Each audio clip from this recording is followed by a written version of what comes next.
Nung unang taping daw ng Panday, nahirapan si Shernan sa eksena. Bakit? Ano bang role ni Shernan? Espada. Dahil dyan, papasok ako sa bahay nyo habang patay pa yung mga ilaw.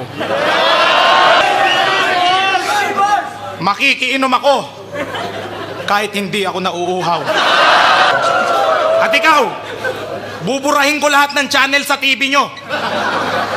O shopping lang ang ititira ko. Ipaparanas ko sa inyo ang karanasang masakit. Makiki-wifi ako sa inyo kahit wala kayong internet. Ipapadla ko yung alpombra ng lola mong makulit.